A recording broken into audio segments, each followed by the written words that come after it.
Материал асценденттэй хүмүүсийн 8 дугаар сарын төлөвийг харцгаая. За одоогоор материал асцендентийг эрхшигч Санчир гариг нь хоньны орд буюу таны 4-р хаус дээр зочилсан байгаа. 4-р хаус нь оршин суудаг газар, гэр бүл, үндэс угсаа, эрхэлдэг хувийн бизнес, мөн хувийн ажилуулдаг YouTube ч юм уу, эсвэл онлайн дэлгүүр ч юм уу, пэйж хаяг, влог тэр нь юу ч хийж болно. Таны хувийн орон зайг хэлдэг байгаа. Мөн гэр бүл, үндэс угсаатай холбоотой. За Санчир гариг хамгийн ер нь удаан гариг гэдгийг та бүхэн мэдж байгаа. Тийм учраас материал санаантай хүмүүс ч бас илүү урт хугацааны зорилго тавьж удаан нэг сэдв дээрээ төвлөрдөг онцлогтой. Нэг хаусын сэдв дээрээ дор хаяж 2.5 жил, 2 жил хагасын хугацааг төвлөрч тухайн асуудал дээр илүү их төвчээртэйгээр хандаж төвлөрдөг төрлийн хүмүүс байдаг юм. Өнгөрсөн 6 сараас хойш Санчир гариг таны 4-р хаус руу зочилсан байгаа. Энэ хугацаанд та гэр бүлдээ анхаарах, хувийн үйл хөдлөх хөрөнгө, эсвэл хувийн газар ч юм уу те, эсвэл гэр бүлийн гишүүн, эсвэл эцэг ихтэй анхаарж асран тордох, эсвэл урт хугацаанд байр худалдаж авах гэж байгаа, үйл хөдлөхтэй холбоотой сэдвүүдэд илүү төвлөрч байгаа, тийм зорилго урдаа тавьсан тийм үе өрнөж байгаа болов. 8 сарын 1-нд Санчир гариг сугар гаригтай дөрвөлжин аспект үсгэнэ. Энэ нь 8 сарын 5 хүртэл үргэлжилнэ. Энэ хугацаанд бол гадаад байдалтай анхаарч тордох, өөрийгөө илүү хөөрхөн болгох гэж хичээхэд бол эерэг таатай үр дүн төрнө. Үсээ янзлуулах, арсаа арчлах, хувцс хунар авах ч юм уу те. Эсвэл ямар нэгэн байдлаар дуртай зүйлдээ мөнгө зарцуулах, эсвэл хосын харилцаа, үерхэл романтик харилцааны эерэг таатай байх боломжтой тухтай үе байх болж өрнөх болно. 8 сарын 4 болон 9-нд Санчир гариг ангараг гаригийн нөлөөг авах болно. Хагас сар орчмын хугацаанд маш заавгүй тийм гинтийн шийдвэрлэх асуудлууд ихтэй үе байж болно. Эсвэл өөр тохиолдолд гэр орноо янзлах ч юм уу те, ямар нэгэн байдлаар засварлах энерги байж болох бөгөөд муу тохиолдолд гэмтэж бэртэх, аваар ослоос сэргийлвэл зохистой үе юм аа. Энэ үеэр ер нь бол заавгүй ишэ тишээ гүйж нэг чанслыг тэрэг чанслыг гэх мэтлэнгээр ерөнхийдөө маш эрчимтэй үе болж өрнөж байгаа юм байна. Залгуулад 8 сарын 12-нд Санчир гариг Тэнгэрийн ван гарагтай сексуал аспект үүсгэн. Энэ нь 7 сарын 13-наас энэ сарын 1 хүртэл үлдсэн сарыг дуустал нөлөөлөх юм байна. Тэгэхээр мөн адил ерөнхийдөө гинтийн байдлаар аваар осол гарахаас ер нь сэргийлвэл зохистой бүтэн сар болж өрнөж байгаа юм шиг харагдаж байна. Эсвэл Тэнгэрийн ван гарагч өөрөө гинтийн огцом таамаглаагүй ил хүргээр нөлөөлдөг учраас таны бодол санаагийн огцом өөрчлөгдөж генет хийдэггүй зүйлээ хийх ч юм уу те. Эсвэл огцом өөр нэг шийдвэр гарч ирэх, эсвэл таамаглаагүй үйл хэрэгүүд тохиох гэх мэтлэнгээр нөлөөлж болно. Мэдээ цаанаар харах юм бол танд ингээд үнэхээр гинтийн тийм гоц санаа төрөх ч юм уу те, тийм байж болох ч гэсэн сөрөг тал нь илүү давмгай байх учраас бүр нь болгоомжтой байвал зохистой. Ерөнхийдөө бол эрүүл мэндтэй үнэхээр анхаарах хэрэгтэй сар болж өрнөж байгаа юм биш үү. Хүн хүнээсээ шалтгаалаад өөр нөлөөлөлтөй байх л да. Гэтэ ер нь өөр тохиолдол зарим нь генет хосоосоо салах ч юм уу те, эсвэл гинтийн байдлаар нүд суух ч юм уу, ямар нэгэн байдлаар тэр нь таны таамаглаагүй байдлаар огцом гинтийн төлөвлөгдөөгүй үйл хэрэгүүдээр нөлөөлөх боломжтой. 7 сарын 13-наас сарын 1 хүртэл үргэлжлэнэ. 8 сарын 26-нд сугар гариг Санчир гаригтай гурвалжин аспект үүсгэж байна. Энэ нь 26-наас 29-ний хооронд мөн сарын сүүлээр нөлөөлнө. Сарын эхний 5 хоногт сугар гаригийн нөлөө орж ирсэн шүү дээ. Тэгэхээр ерөнхийдөө бол 8 дугаар сар тэр чигтээ ер нь асуудал ихтэй жоохон завгүй байх боловч жоохон тийм тав тухтай, хайр дурлалтай, мөнгөтэй тийм цаг үе нь ихэн үе болон сүүлийн хэд хоногт нөлөөлөх юм байна. 26-наас 29-ний хооронд тав тухтай уур амьсгал бүрдүүлэх, өөрийгөө гойж чимэглэх, арчлан тордох, хайр дурлалын асуудлууд нь эерэг таатай, тухтай, уур амьсгалтай байх боломжтой харагдаж байна. Материал асцендентийн 7 дугаар хаусыг эрхшигч нь сар юм аа. Тэгэхээр 8 дугаар сарын хугацаанд хосын харилцаа, гэрлэлт, түншлэл гэх мэтлэн бүх төрлийн нэг харилцааны уур амьсгал ямар байхыг сарны хөдөлгөөнөөс бид бүгд харах боломжтой. За тэгэхээр ерөнхийдөө 8 дугаар сарын туршид харилцаа холбооны асуудлууд нэрийг таатай байх боломжтой байгаа.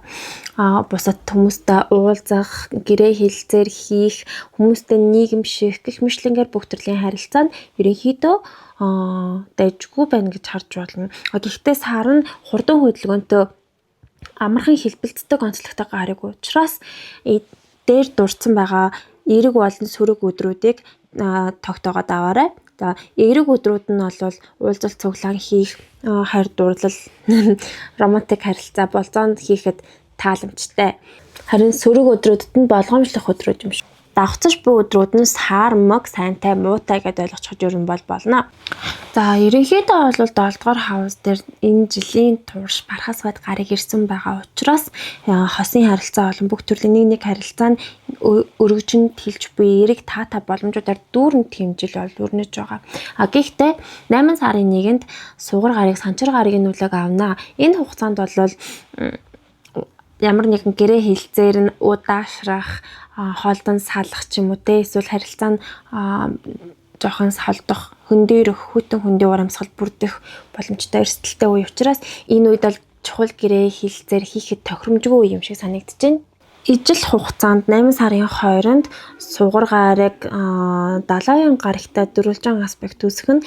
Тэгэхээр энэ хугацаанд бол хүмүүст шууд итгэх хэрэггүй, жоохон манандсан, ойлгомжгүй, тодорхойгүй гэрээ хэлэлцээр хийх ч юм уу те эсвэл энэ үед уулзж байгаа танилцсан хүмүүс жоохон онцгүй, тодорхойгүй, ойлгомжгүй, таныг хуурам ихлэх гэсэн хүмүүс байх ч юм уу.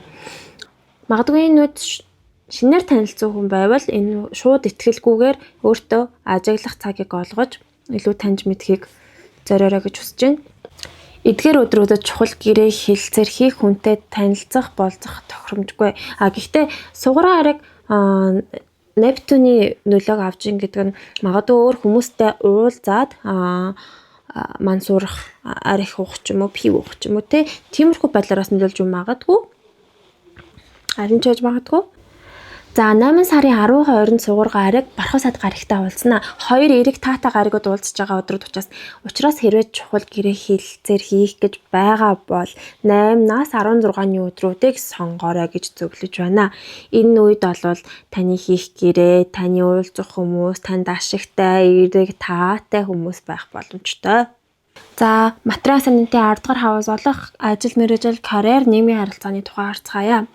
8 сарын 1 7 сарын 31-наас 8 сарын 5 хүртэл бол санчир гараг болон Нептуны нөлөөг авч байгаа учраас энэ үед ажил мэргэжил нь жоох урагшгүй, ядаргаатай, тодорхойгүй эсвэл нэг сунжирсан уур амьсгалтай байх боломжтой байна. Үүнээс үүдэж та илүү хариуцлага үүрэх шаардлага гарах, илүү ихээр хичээж ажиллах хэрэг гарах, эсвэл үнэхээр үүнээсээ болоод ачаалттай ажиллаад ингээ ядрах ч юм уу те. Жохон ажил мэргэжлийн хувьд таагүй үе өрнөж байна. 8 дугаар сарын ихэнх үе бол жохон таагүй байна ажил мэргэжлийн хувьд. За дээрээс нь 8 сарын 7-нд Дани гараг, ангараг гараг таны 10 дугаар хавс руу нүүж байна. Тэгэхээр энэ нь юу гэсэн үг гэхээр одоо бол ингээ үүнээс эхлээд ажил мэргэжилтэд хамаг гэрч хүчээ зориулж хамаг хор шараа гаргах цаг эхэлж байна.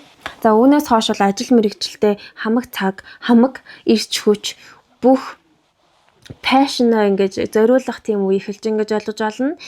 За 10 дугаар хавас дээр ангараг гараг ирснээр ажил мэргэжлийг бол маш их асааж өгнө. Тэгэхээр таныг ачаалттай болгоно, илүү завгүй болгоно, эсвэл илүү ажлын уур амьсгал, ажлын нөхцөлд илүү ихээр өрсөлдөөнтэй уур амьсгалыг бүрдүүлэх тул магадгүй сүргээр харах юм бол ажлын түншүүдтэйгээ хамтран ажиллах садтайгаа үйл ойлголцож муудалцах ч юм уу тийм хандлага гаргаж байгаа учраас болгоомжлол зүгээр ах.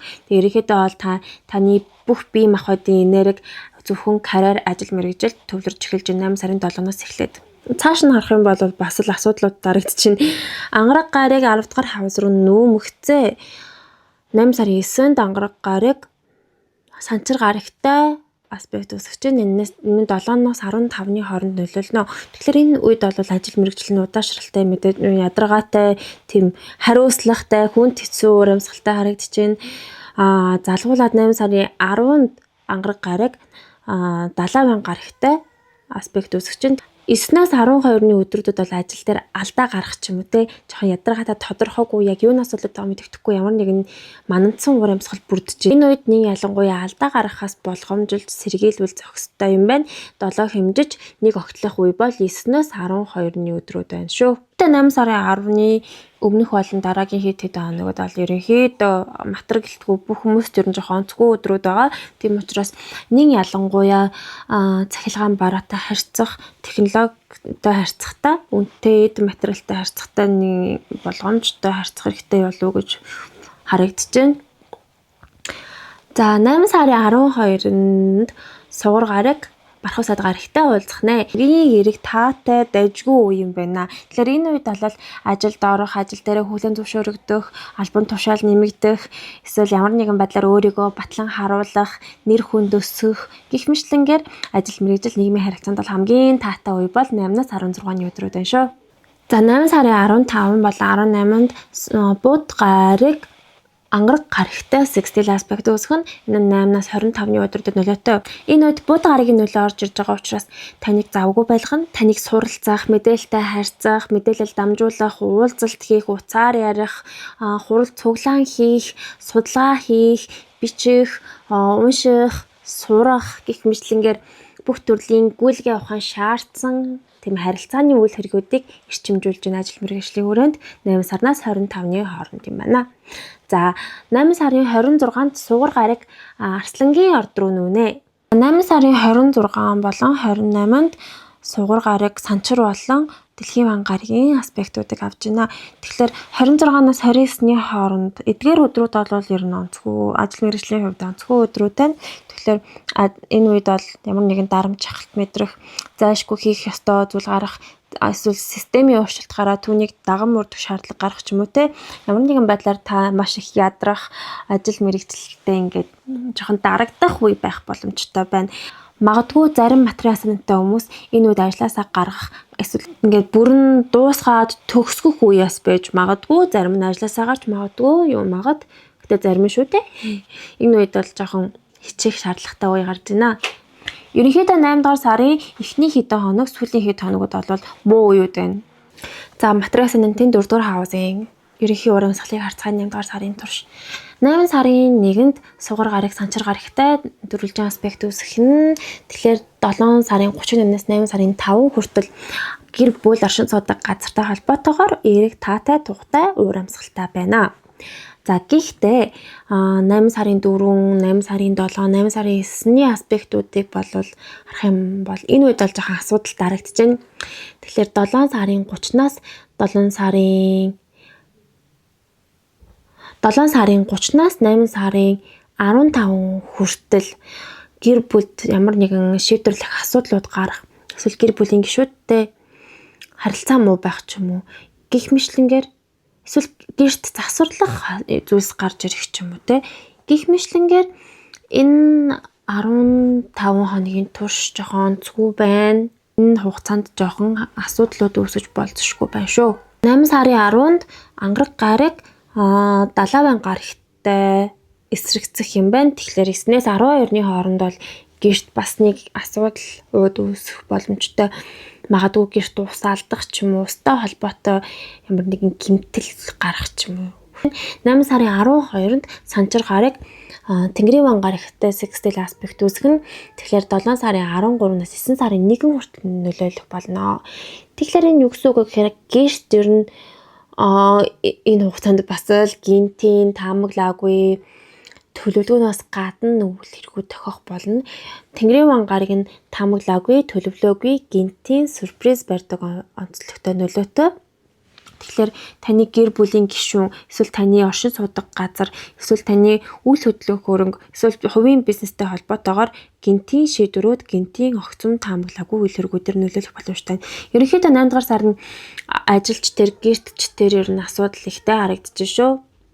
8 сарын 15 бол 18-нд бууд гараг ангараг гарагтай sextile aspect үүсгэн. Тэр 8-аас 25-ны өдрүүд хоорондоо нүүж суух ч юм уу, эсвэл гэр бүлтэйгээ ярилцах, хилэлцэх, эсвэл хамаатнуудтайгаа ярьдаггүй хүмүүстэйгээ уцаар ярих ч юм уу те. Гэх мэтлэнгээр харилцаа холбооны үйл хэрэг болон хөдөлгөөнтэй тийм аяллаа уур амьсгал бүрдэж байна.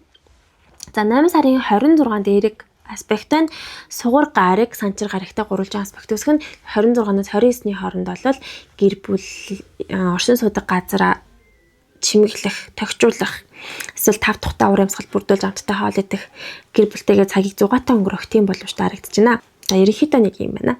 За материал санамтын хувийн санхүү амжиргааны зардал материаллык үйл хэрэгүүдийг харцгаая. 8 дугаар сарын тур шамар байхыг 8 сарын 1-нд сугар гариг, санчир гаригтай дөрвөлжин аспект үүсгэн. Тэгэхээр 7 сарын 31-наас 8 сарын 5 хүртэл мөнгөнд эерэг таата байна. Орлого орж ирэх, дуртай зүйлдээ мөнгө зориулах, хамттай зүйл идэх гэх мэтлэнтэй. За гэхдээ 8 сарын 4 болон 9-нд ангараг гаригийн нөлөөнүүд орж ирдэнэ. Ангараг гариг нь юу гэсэн үг вэ гэхээр маш их зарлаг гаргана, гинтийн байдлаар мөнгө шатаана. Тэгэхээр 7 сарын 30-наас 8 сарын 15 хүртэл сарын ихэнх хагаст бол огцом их гинтийн маш их зарлагууд ер нь байнгын зарлаг гарах юм байна.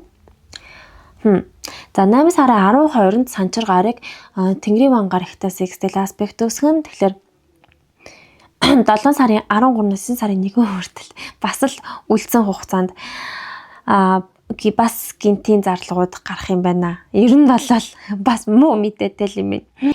Эд зүйл гимтэж үгүй ирэх, алдагдах, дахин худалдаж авах шаардлага гарах, гэх мэтлэнгээр зарлага маш ихээр харагдаж байна. Тийм учраас гинтийн байдалд бэлдэж мөнгө нөөцлөхийг зөвлөё.